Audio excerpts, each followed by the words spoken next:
This is CNN Breaking News.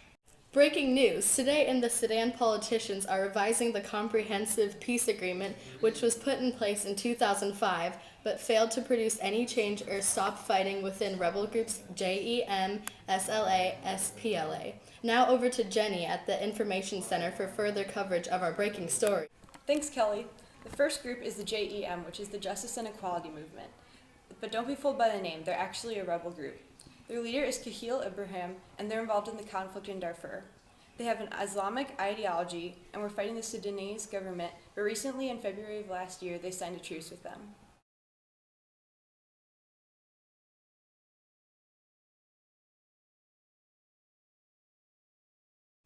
Another group is the SLA, who merged with the JEM in 2006 to form the Alliance of Revolutionary Forces of West Sudan. They are also a rebel group in Darfur. The SLA stands for Sudan Liberation Army.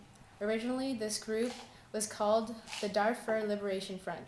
It was founded in 1989 when Omar al-Bashir overthrew the government.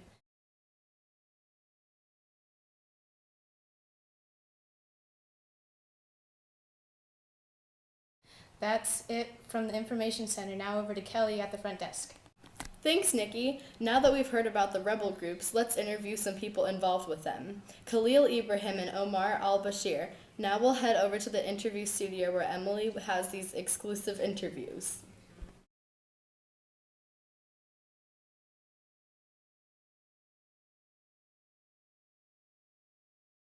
Thanks. We're here with Omar al-Bashir, the president of Sudan. So, Mr. al-Bashir, did you know that Time magazine has rated you in the top 5 post-World War II leaders for most villages burned down, most people left homeless from scorched earth policies, and most deaths as a result of war strategy? I've heard what they say about me. The United Nations hates me. They won't let me travel, and they want me for trial. I'm wanted on charges of genocide, war crimes, and charges against humanity, but I think I'm innocent of all of it. How do you treat the people of Sudan, and what does your army do to them? Some people call it a giant Auschwitz, but that's not how it is. It's not my fault my army tortures citizens. There's also human trafficking, poverty, famine, and bad prison conditions, but it's all right. Thank you for your time, Mr. al-Bashir. Now back to the front desk. Over the years, people have been asking the Sudanese government why, even with the Comprehensive Peace Agreement in place, is there still guerrilla warfare between the SPLA, JEM, SLA? So we asked the president ourselves when he was in our studio for that interview, but he didn't respond to our question. The Comprehensive Peace Agreement was an attempt to stopping wars between rebel armies. Put in place in 2005, the agreement failed.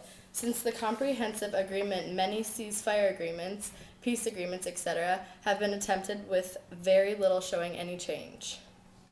How has guerrilla warfare affected you? Well, my village was burned to the ground, and my little brother was inducted into the army, and some of my other family was sold into slavery. How do you feel about the president not doing anything? It makes me angry, and I hope that somebody else becomes in power soon.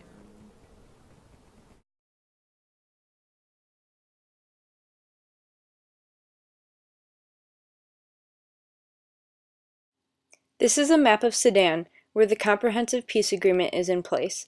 It is located in Africa and borders countries like Ethiopia and Chad. Darfur is on the western side.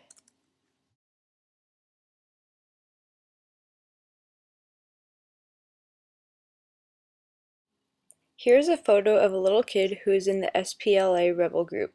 Many kids are forced against their own will to join the rebel groups.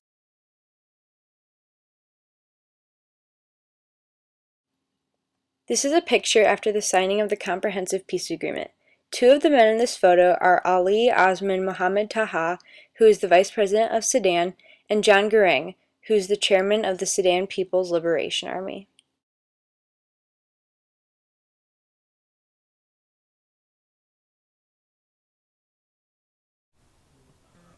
This is at the actual signing of the Comprehensive Peace Agreement.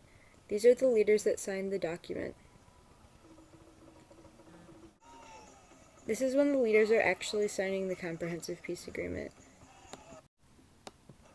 This is how the citizens were celebrating after the Comprehensive Peace Agreement was put in place.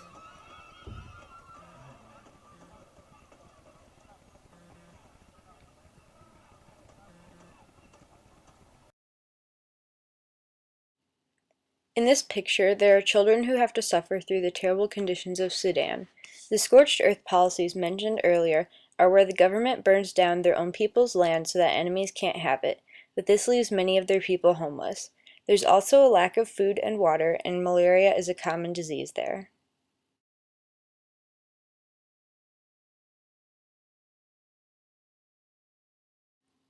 This is a picture from an organization called Doctors Without Borders. They're examining a dehydrated child from Sudan. They thought because of the comprehensive peace agreement they might not be as needed in Sudan, but they are still in more than a dozen villages with over 1,000 staff.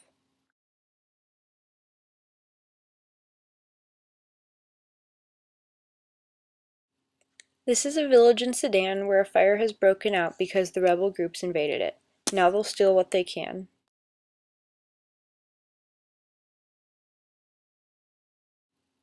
This is the same village in Sudan after the fire has burnt out. The people who live there have deserted it, and 21 soldiers and rebels have died in the fight.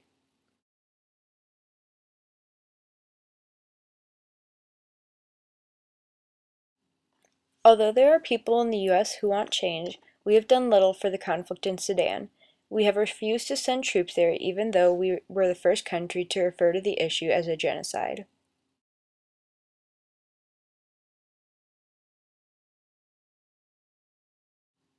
These are soldiers from the Sudan People's Liberation Army. Their flag is similar to the flag of Sudan because it's red, white, and green, but the design is much different.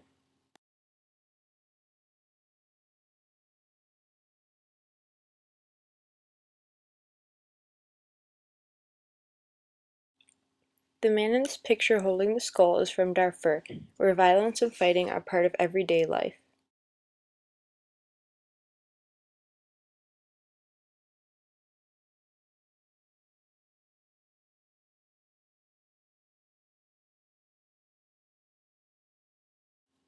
Because of the horrors they face every day, some people speak out against what's going on in Darfur, but many others are scared by the rebel groups and the government.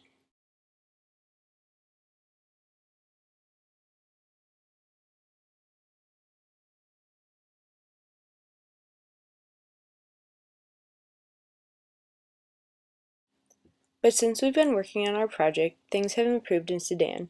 On January 9th of this year, millions of Sudanese people voted on whether or not they wanted South Sudan to become independent. The results were recently released, and the people voted yes. After 2 million deaths, they'll finally be independent.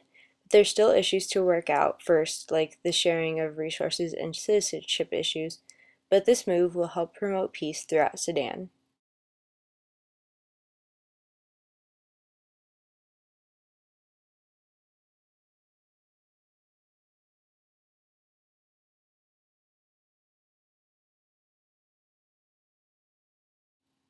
These people from South Sudan are celebrating the news that they'll be seceding from Sudan.